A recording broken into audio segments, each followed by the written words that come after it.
Good morning, good afternoon, and good evening, wherever you are on this beautiful planet. My name is Katana Malinowski, and I am the host of Transformational Art with Katana, making the unmanageable manageable. Welcome. I am here with my friend, Michelle Ricci. She is a functional nutrition and detox specialist. Hello, Michelle. Hi, Katana. So good to be here with you. Yes, thank you for joining us today. So, how is the new year going for you? Yeah, it's just full. It's full. I'm really excited about what's coming in 2022, with working with some fantastic people like you and colleagues and putting together some really neat projects. So it's looking pretty good. Yeah, thank All you. right, beautiful. Well, I'm sure our listeners would really like to know who you are as a person. Who is Michelle Ricci as a person? Who am I as a person? Was born and raised in Buffalo, New York.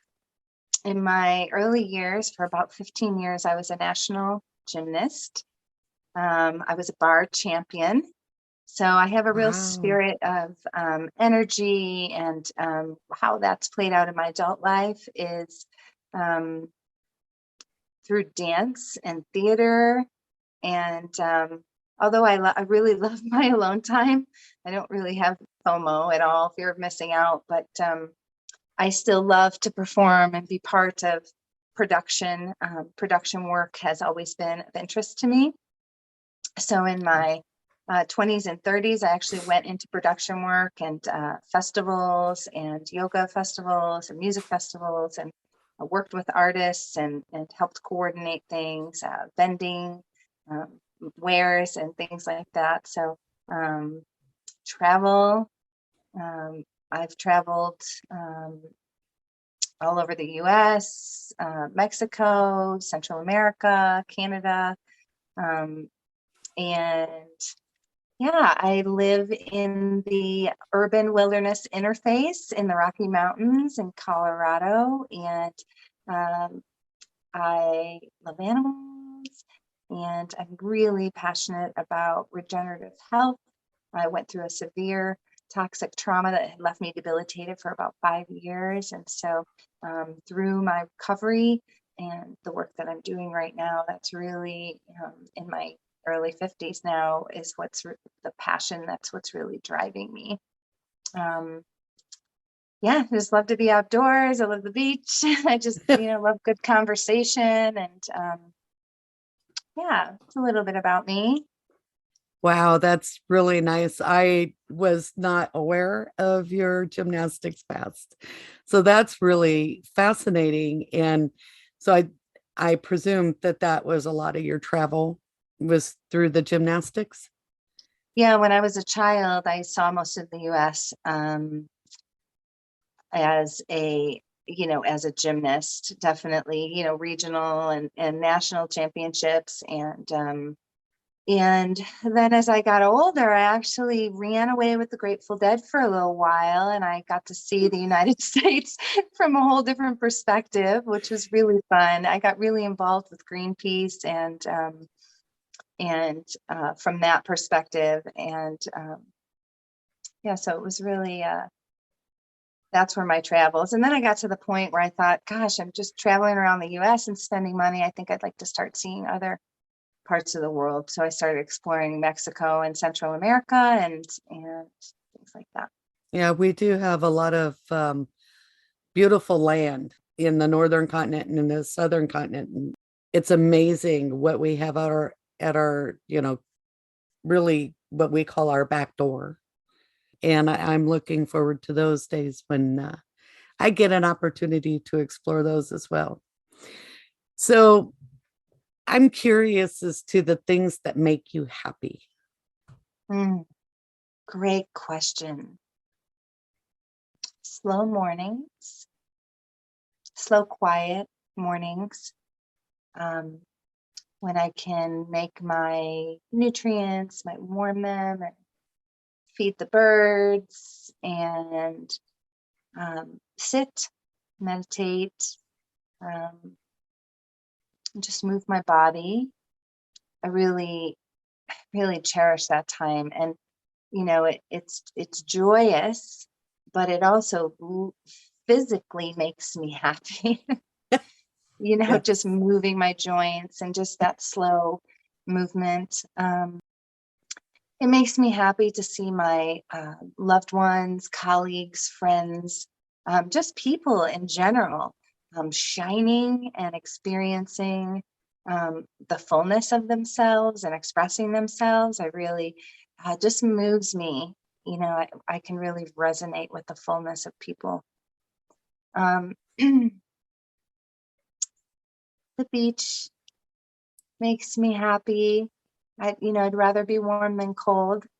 So with less clothing, I live in the Rocky Mountains, so I definitely know how to stay warm when it's cold outside. But it's nice to just shed all those layers and have peace and quiet. And then loving things, like my plants, my animals, my people. Yeah. It really brings me joy. My garden. Happy for me feels like a sense of contentment. And it's like a feeling of settled in the stomach. It's a feeling of just ease and grace. Mm. And so when you asked me that, I was thinking of the things that bring me that quietness, Wow. that time with myself, that ease and that grace. Yeah. Great question. Wow, that's beautiful because it sounds like we share the love of the beach. Because I find that that's a place where I can reset and regenerate. And I also love plants. I love the natural healing that provides as a person who has breathing issues. I learned that one early in life. They said it helps clean the air in your living space, and so I can appreciate that into bringing happiness and peace in your space. So now the flip side of this, what is it that makes you sad or angry? I think that I think injustice in general. And that's such an interesting question. These are good questions. Such an interesting question. I was just listening to, I don't even remember what I was listening to, but they were talking about being in Costa Rica and witnessing school children playing and crop dusting, overspraying from crop dusting, like the children just got hammered with it from the Chiquita banana farm. And like that makes me so angry, right?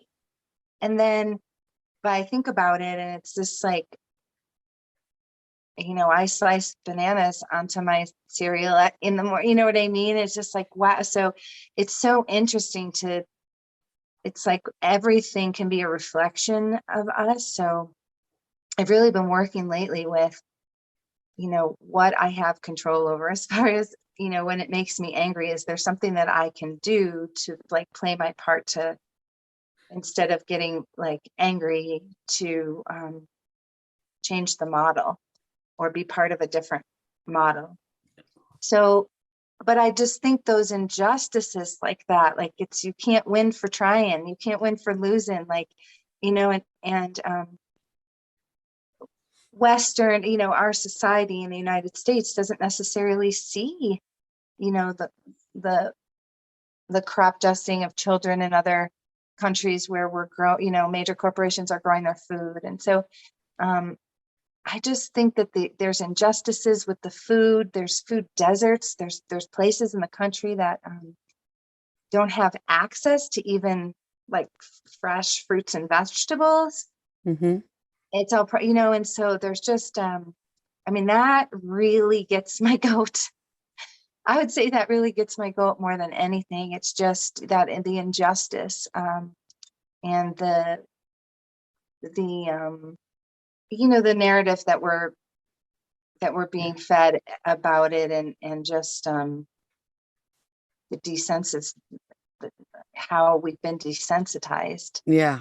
to, and nobody just, now everybody's fighting and nobody really knows who to believe. And it's just like that, like just, it's like shake the globe, So it was a kind of a long way around that answer, but it's multifaceted for me, I think, when I get mad about something, I'm just like, so what can I do? Because just the energy of anger, or like, well, that's just the way it is, and I guess it's going to be like that for the rest of my life. Like, what action steps can I take to at least move myself, my family, into a different model? Yeah. Doing our part to be a part of that. Yeah. And, it's interesting that you bring that up because I was born and raised in the San Francisco Bay Area. I lived in other parts of California, lived up in Sonora and the western side of the Sierra Nevada mountains. I've lived in Reno, Nevada for 22 years.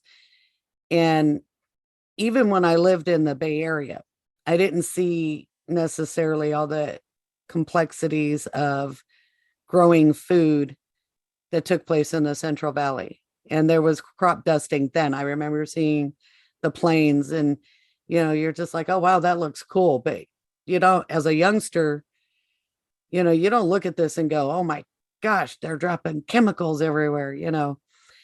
And then after I got remarried and moved here where I'm at in Tennessee, there's a crop duster that's dusting the field right next to me, literally feet from me. And there's deer in the field.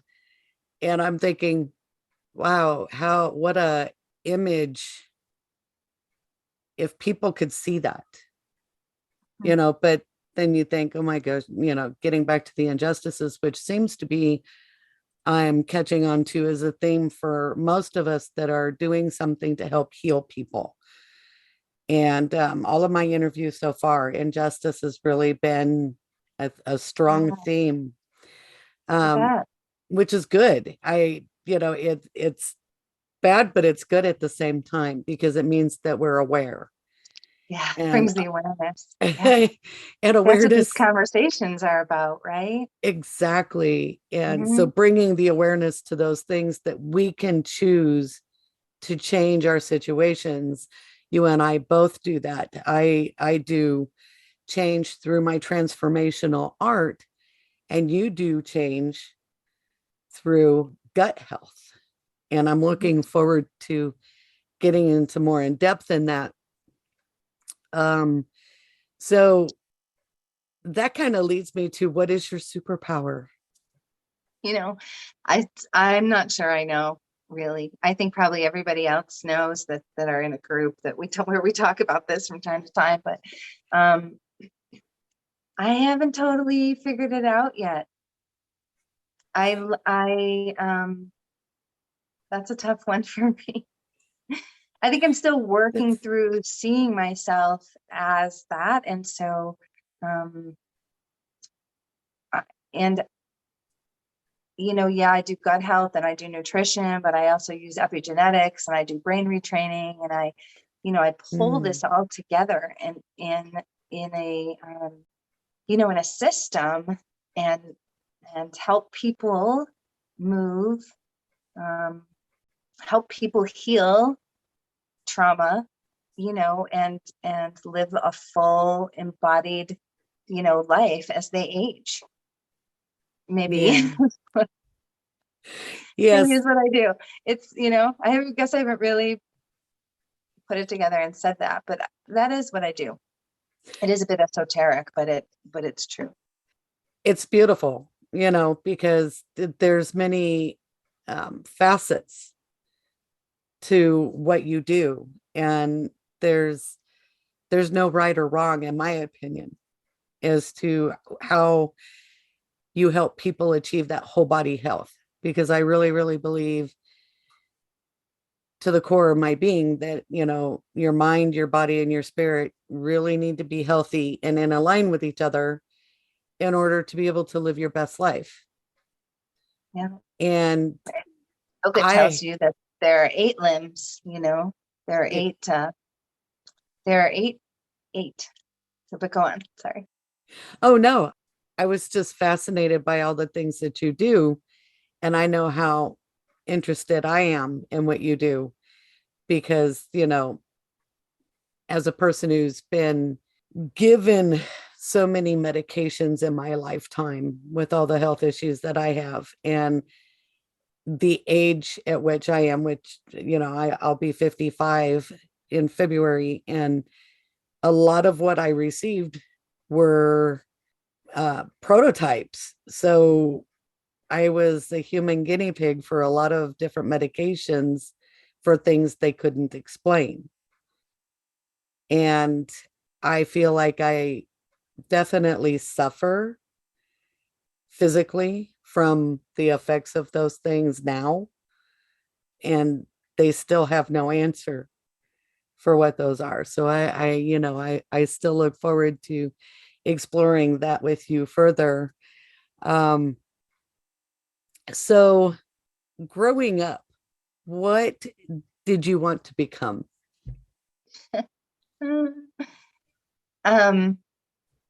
A cat. And then a veterinarian. There was one point in there where I wanted to be a solid gold dancer. I didn't really know. I mean, I think then in my adolescence, it just became kind of, there were so many pushes to go in a certain direction. And I had been doing gymnastics for 15 years by the time I got to college that I just really had no idea. I always worked for myself. I always created jobs. And something pulled me towards holistic wellness, regenerative health, nutrition, and then I got really ill and everything got taken away from me. And now I know it was because this is what I was supposed to do. And somehow I didn't know what the signs were. So I guess the universe must have course corrected. But really, those are the only 3 things that I can remember wanting to be when I grew up was a cat, a veterinarian, and a solid gold dancer. I have to say, you caught me off guard. You're the first person who said you wanted to be an animal. So that's a new one. I like that. That really gets you to thinking. I don't know if you're into past lives, but I I know. believe I was a cat. Oh, absolutely. At some point, I must have been. I Yeah. must just be like, I want to come back as a cat. When I didn't, and then when I was little, I'm like, well, maybe I could still be one when I grow up. Who knows? Yes, that's amazing. I love it. I love it. My son's father, if you like that one, I'll tell you. My son's father wanted to be a couch. Oh, wow. He wanted to be a couch. That's interesting. Unclear why, but if you thought cat was funny, that tops it, I think. Oh, it's just more than funny. You don't hear that as, as somebody's desire that when they get bigger. I remember when I grow up, I did go to school with a girl, and we were good friends for a long time. And I grew up in a military town, so there were a lot of people that came and went for my life, which gave me a lot of spice to life, I think. And she wanted to grow up to be a horse. So that was interesting. And yeah. And she said it was because then everybody would want her around. Oh. And I thought that was a really kind of a cool explanation on that one. The fact that she had awareness of why was pretty good for 13, I think is how old we were at the time. Yeah. It's insightful. So you mentioned always creating businesses for yourself. And so what was your first job or business? My first job was when I was 16. I got hired at the McDonald's around the corner from my house. And, my parents are like, you need to get a job if you're not going to do gymnastics anymore. So I went to one day. I lasted one day, probably about 3 hours. I remember watching a video of them with mops, and it was choreographed to Michael Jackson's Beat It, but instead they were singing Clean It, pick up a mop and pick up a broom and sweep it. Oh my goodness. And then we came upstairs, and my first task was to change the garbages in the men's and women's bathroom. And I think I did the women's, and then did the men's and went into the women's, and then I turned in my apron and left. I think at that point I was like, I will never, ever do that. So then I actually left to see some Grateful Dead shows, and I ended up in Florida. So my first business was on the pier. I used to do flips and gymnastics for money. And then I was doing hair wraps for women, where you take a piece of hair and you wrap it in the embroidery floss, and it, has little bells or something on the end. Yeah. And so I would say that was my first business. Then after that, I was home for a little while, and I did I had a cleaning business and a little van, and I would go up after construction cleans and after Section 8 housing moved out. Yeah. That didn't last very long. And then I started getting into more of the restaurant industry and bartending. And then within several years, I was at the resort and management and opening stores in different various locations around the country. And then I went into production from there. Wow. Sounds like you've always kind of had a entrepreneurial spirit about the way. Yeah. And Grateful Dead shows were certainly, I was sober on Grateful Dead shows, and we had a kind of an AANA thing called the Wharf Rats. And we had Greenpeace there. And so that was a really great community of people. And I would sell T-shirts and stickers and, grilled cheese sandwiches. And, I saw the whole country like that, and stayed in hotel rooms, and, always had a shower, and, kind of really, that was another part, I guess, of my history. Wow.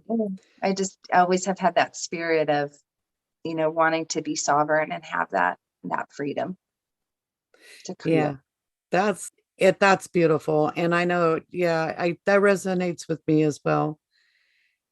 No matter what I've done, and I actually worked for the competitor, Burger King, when I was 15. And that, it didn't last long either. It was, I just don't think some things align with some people.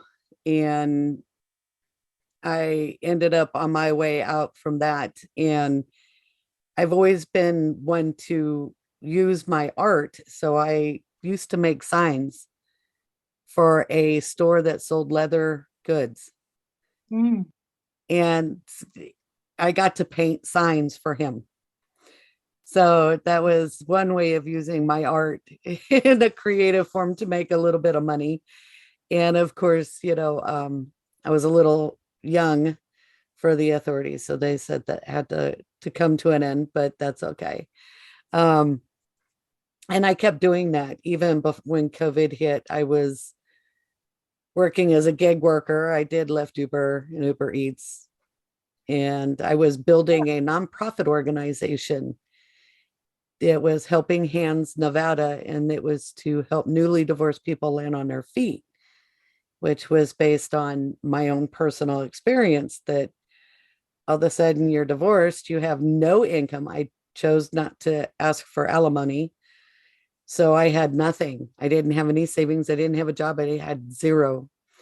And where I needed help, the system wasn't set up. to help. So I was creating my way. And then COVID came and snuck up and dismantled all that. And here I am recreating my future with transformational art. So I got to bring the best of both worlds together. And now it's even better because, like you, helping people with their whole health, I get to help them through transformational art practices. And so that leads me to my next question. Can you please give us a bigger view of your business and what it is that you do? Yeah, so like I said, I specialize in regenerative detoxification. I'm certified as a holistic wellness practitioner, holistic wellness and trauma recovery pathway practitioner. So because of my own, I had a severe poisoning that left me debilitated for about 5 years and found my way out of a toxic trauma. It was a full systemic impairment. Mm. So I had inflammation through all 11 systems of my body. And basically my fight or flight mechanism wouldn't turn off. And it was from a toxin in the environment that was in my home. And so from that work, I went through a very heavy medical detox. That was a case study. It was a national court case. And I got only so far. And Western told me, I was really at the top of my game. I had opened a practice. I was working at a premier club. I'm a 500-hour yoga. I have 300 hours therapeutics. I'm, specialized in all kinds of things. And I was teaching at a premier club and when I was poisoned. And so when I was ill, I was maybe 20% of a woman. Oh, wow. And I couldn't drive a car. I couldn't think of words. I lived in a dark room. I wore a mask, an N99 mask pre-COVID. So there was all these things where it was a severe debilitation because, especially the brain injury, when you have a toxic trauma, the inflammation in the brain can really just turn everything off in the system. So here I am, a mind body, studied in mind body wellness, and, nothing I knew would touch what was going on inside of me. So Western or Eastern for that matter. So once Western kind of said, the court case is over, I was maybe about 55% of myself I had regained. And so I was functioning. I got my driver's license back. I could hold a conversation. But they were like, this is it now, And I was like, I was at the time, I've also been a substitute teacher for about 15 years in my town. And I couldn't even go back into the building because of the things that they were cleaning with, which is also an injustice. I mean, it's just, anyways. So that's when my work really began, when I dug in and opened this business, and I started collecting a team of practitioners around me to become my dream team and work with me on adjunct therapies like art therapies and qigong and Thai massage and acupuncture and all kinds of things, along with the nutrition and lightening my toxic burden. And that basically became my life's work. Now, there's thousands, hundreds of thousands of people all over the world that are suffering from toxic trauma, from what I was poisoned with, from long-term use antibiotics, from, like what you're experiencing with the different things that you've been through. I've got managers, the people that have worked at Sherwin-Williams in a paint store for 3 years that are, Right. Lyme disease, surgical trauma. So we really are, building programs and protocols that are helping people, take the reins back of their own health and find their way out without adding more medications and more diagnoses. I think there's a real shift happening in the paradigm of healthcare right now. Right. And People that are that sick and have been that sick for that long, and you've experienced this, I know I have, and this goes for most of my clients, is they've seen doctors, and doctors been going on for years, and nobody really knows what's happening. So that's where I come in. And holistic wellness is whole person health. It's epigenetics. It's, yes, everybody's different, meaning when different toxins enter their environment and they have a different, we all have a bucket. And when that toxic bucket fills up and it tips over, we're going to experience the symptoms in a different way. And our, Western will say, well, I'm an allergist, and we just did all these tests, and there, we can't find really anything. And I'm a gastroenterologist, and you have GERD, or you have Crohn. It just means we have chronic inflammation. We don't really know why, right? And so they're looking at one system of the body because that's what they're specializing in, right? And everything's about the immune system. But when you have systemic inflammation, that's all 11 systems at once. And if that fight or flight response doesn't turn off, then you start having impairments across all 11 systems of your body. So you'll get diagnosed with all kinds of things or multiple things. And people are like, how did I get here? How did I get here?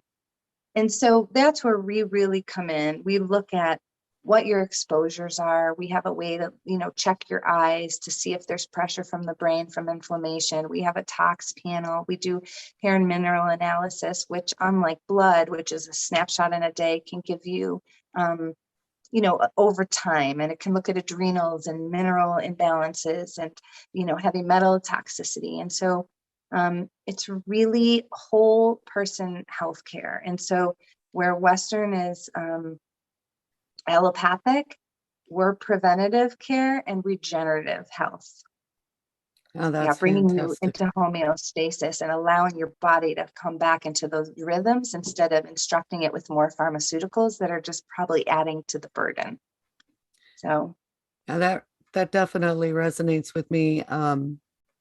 Just the number of years that I've heard over and over, we don't know.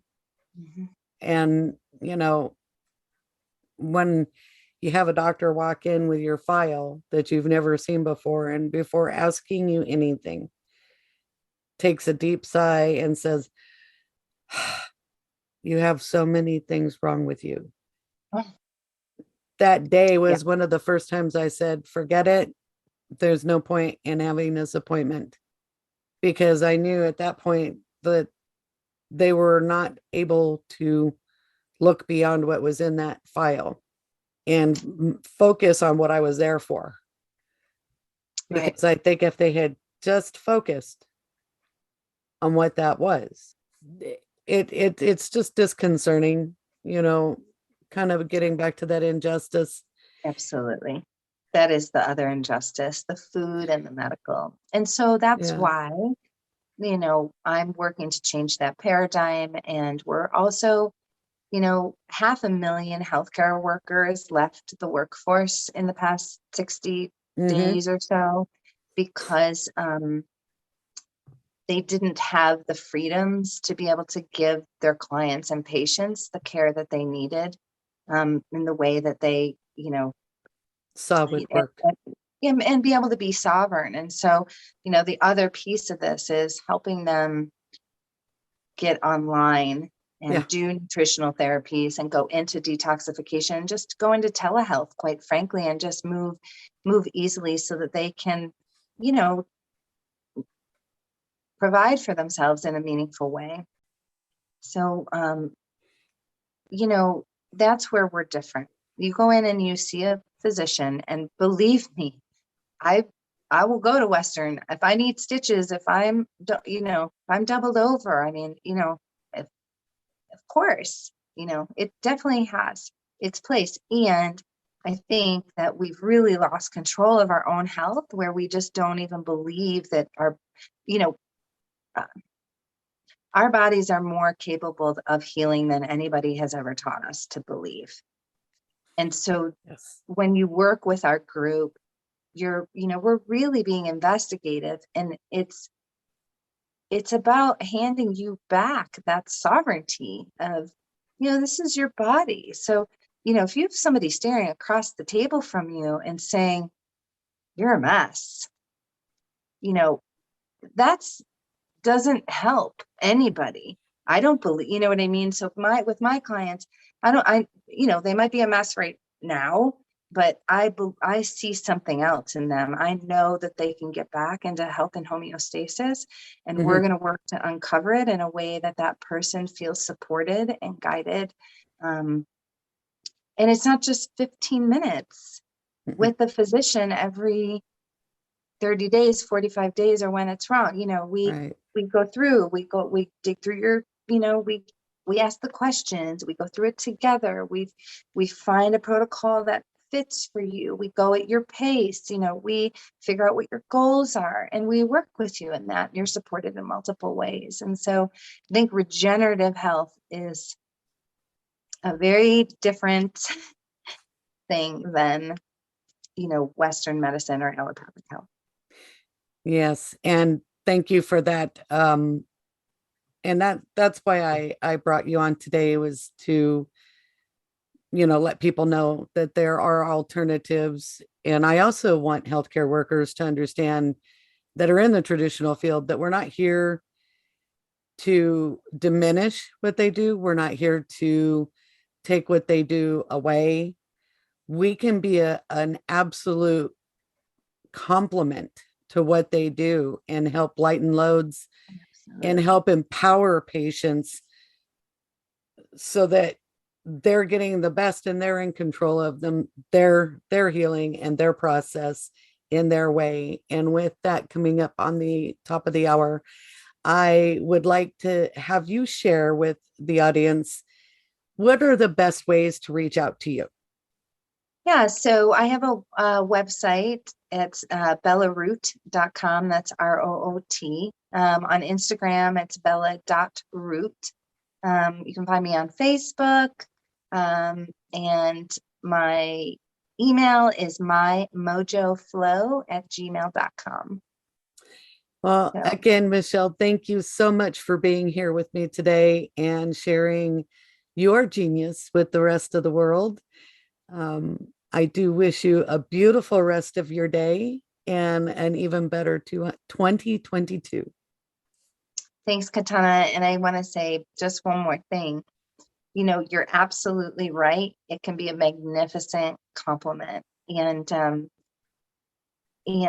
I love, Western has its place, absolutely. And I work with physicians and practitioners, and really just helping the client feel empowered so that they can talk to their physicians about these things and start moving the needle. So I really thank you for doing this with me. I really appreciate you, and I'm happy for you with this podcast, and just looking forward to all the good things to come. Thank you. I appreciate you so much too. Okay. Bye, everyone. Thank you for listening to this week's episode of Transformational Art with Katana. If you enjoyed the show, please click the like button and share the link to this podcast with your family and friends. To connect with me personally, please send an email to transformationalartwithkatana@gmail.com. Have a beautiful day.